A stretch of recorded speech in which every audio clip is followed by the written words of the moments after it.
Hello everyone! So, today it's lunch o'clock time again. And we're gonna have chicken curry for today. So, let's eat po. So, chicken curry has a coconut milk. Yeah, it is cooked with coconut milk and with potatoes. So,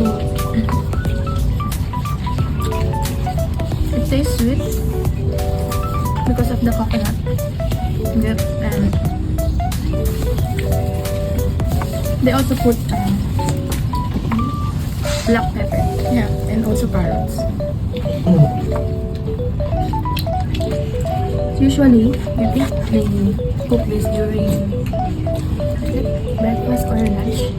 Mostly lunch. Yeah. Or we have a lot of food like this, cooked with coconut, like Bicol Express, the vegetable, like squash with string beans. They also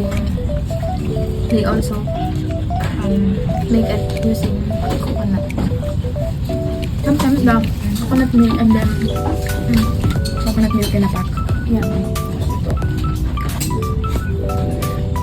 I think it's the same taste as the coconut.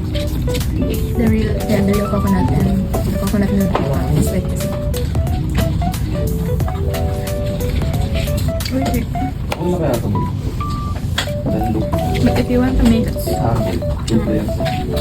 spicy, you can put chili. But this one, that's spicy. Yeah. I think it doesn't have chili. Just the black pepper.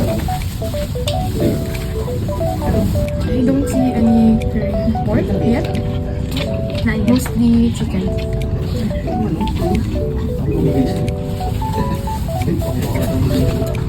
That's all for today's lunch. So, thank you for watching and see you again next time. Please like, share, subscribe our YouTube channel for more videos. Bye bye!